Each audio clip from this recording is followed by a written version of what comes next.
šo zemi, Latviju, mēs esam saņēmuši kā svētu mantojumu no tēvu tēviem. Citas zemes mums nav. Mēs esam par to atbildīgi. Šajā zemē ir jādzīvo mūsu tautas nākamajām paaudzēm. Tāpēc mēs nevaram palikt pasīvi vērotāji šajā laikā, kas mūsu tautai var kļūt izšķirošs. Mēs katrs gadu gadiem godprātīgi darījām savu darbu. Un gaidījām, ka arī tautas izvēlētie priekšstāvji tikpat godprātīgi un prasmīgi pārvaldīs valsti. Mēs bijām gatavi piedot un arī piedevām viņu kļūdas un neveiksmes, jo kurš gan nekļūdās. Taču pašlaik ir pienācis brīdis, kad ilgāk gaidīt nedrīkst. Valsts ir nonākusi pie kritiskās robežas. Ilgāka vilcināšanās vistiešākajā veidā apdraud Latvijas tautas un Latvijas valsts pastāvēšanu. Tautas gars nav mainījies. Tauta arī šodien ir gatava varoņdarbiem, dzimtenes mīlestības vārdā. Bet zudus ir ticība. Un zaudējuši cerības šeit panākt jau kādus uzlabojumus, cilvēki dodas svešumā. Tāpēc viens no pirmajiem uzdevumiem ir atjaunot šo līgumu starp valsti un tautu, lai cilvēki par Latviju atkal domātu kā par savu valsti. Tad radīsies gan darba prieks, gan entuziasms, un kopīgiem spēkiem tiks rasta izeja no pašreizējās situācijas. Tāpēc mēs esam atvērti un aicinām visus, kuriem rūp Latvijas un tautas liktenis, kuri patiešām vēlas smagi un nesautīgi strādāt valsts labā. Pievienojieties mums! Cilvēks ir augstākā vērtība pasaulē. Cilvēkam pieder augstākā vara uz zemes. Cilvēks ir tas, kas rada valstis, ievēl parlamentus un valdības. Un tikai cilvēku kopuma labā, tas ir tautas labā, jādarbojas parlamentiem un valdībām. Mēs pagriezīsim valsts varu ar seju pret tautu. Mēs vēlamies mierīgā demokrātiskā ceļā kardināli mainīt politisko sistēmu un politiskās tradīcijas valstī.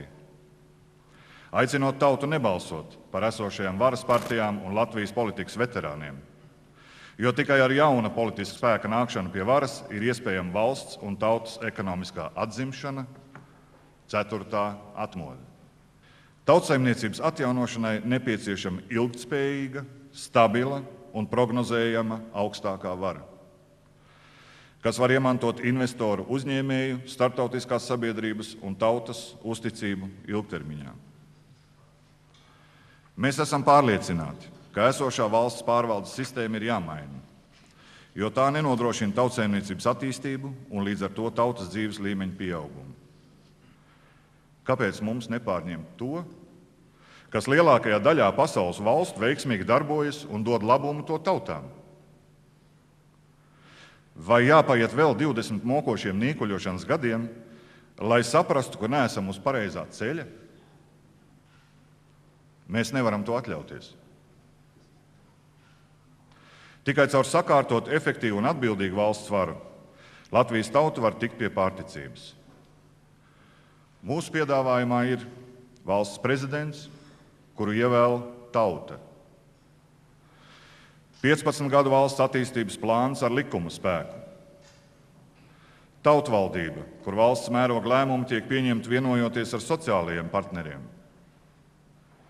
Valsts prezidenta un ministru prezidenta ikmēneša atskaites sabiedrībai par padarīto un darāmo. Sabiedrības vienošana kopīgam atjaunotnes darbam. Valsts augstāko amatpersonu krimināla atbildība ar mantas konfiskāciju. 12-13 gadu laikā, ja konsekventi un neatlaidīgi un pašaizliedzīgi strādāsim, būsim tikpat pārtikuši un nodrošināti kā dāņi un angļi. Mana tauta, nepadosimies depresijai. Jāmostas cīņai par labāku nākotni.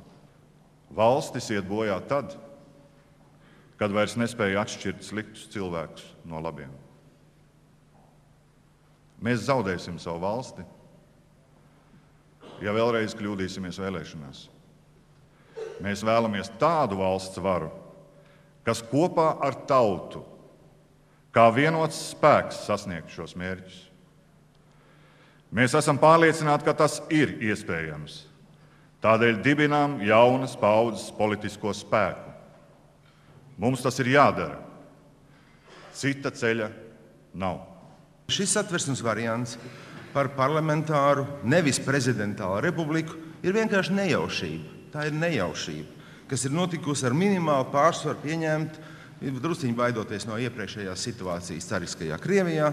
Un tas kopā viss jau tagad līdz šim brīdim ir vilcis līdz bezatbildību, biežas valdību maiņas, lēna attīstība, stagnācija, korupcija, sociāla netaisnība un tā bez galva. Un nebūtu toreiz Ulmans, kurš īstenībā neiekāroja ne sev kaut ko ieraust vai, tā teikt, rupi izsakoties, nāsīs vai kabatā, bet būtu, piemēram, tāds tipāžs kā Kalvīts, tad Latvija jau toreiz būtu viena novārdzināta zeme, no kuras viss būtu mukuši prom jau 39. gadā, ne tikai baltvācieši, bet visi latvieši būtu aizlaidušies prom uz citām valstīm. Jūs to varēsiet, izveidojot spēku, kurš spējas atnest tautai jaunu ziņu. Ziņu par gudru cilvēku konsolidāciju, jaunam pavērsienam Latvijas vēsturē. Pavērsienam, ko ļoti daudz cilvēku gaida. Es ceru un ticu, ka jums un Latvijai izdosies. Mēs esam šodien Latvijā, latviski runājot, mēslos līdz ausīm. Vienīgā izēja ir Latvijai jākļūst par prezidentālu republiku. Jau ministra prezidents Kārlis Ulmans pirms 1934. gada valsts apvērsuma izdarīšanas saprata Satversmes nespēju nodalīt izpildvaras no lēmējvaras. Rezultātā mēs esam tur, kur esam. Saeima ir kļuvusi par ministru kabineta piedēkli, un valsts politika nosaka nelikumīgs veidojums, ko sauc par koalīcijas padomi. Tā ir bijis un būs, ka Latvijas lauksaimniecība ir mūsu tautas pamats, ir mūsu valsts sociālās saimnieciskās struktūras mugurkauls, ka zemnieku dzīvesveids, viņa tikumi paraši ir latviešu tautas izdzīvošanas un pastāvēšanas pamats. Zemniecība un lauku iedzīvotāji ir bijuši un paliek Latvijas valsts lielās enerģijas un dzīvā spēka rezervuārs. Tās aizsargā latviešu tautu no izmiršanas fiziskā, garīgā, materiālā un sociālā ziņā. Latvijas valsts tiešā nozīmē ir nozagta. Un nozaguši ir tie paši politiskie spēki, kas šodien vēl ar vienu raujas pie varas. Kas tas ir? Nekaunība, nesodāmības apziņa, paškritikas trūkums, viss kopā. Vai tiešām tauta to neredz? Un vēlreiz oktobrī kāps uz tā paša grābekļa. Tautas vēlēts prezidents, reizē arī premjers, ir jāsaprot, kā enerģisks, drosmīgs un gudrs nācijas līderis ar spēcīgu harizmu, kurš sastāda ministru kabinetu atbilstoši profesionālajiem īpašībām, ne vispartijas piedarībai. Prasmīgi vada un organizē ministru kabineta darbu ar visu no tā izrietošo atbildību, arī kriminālu atbildību. Šai politiskai elitei ir jāiziet un jāiziet ar skaļām tiesas prāvām. Ceru, ka tauta, vēlētāji to saprot. Ticu, mums izdosies.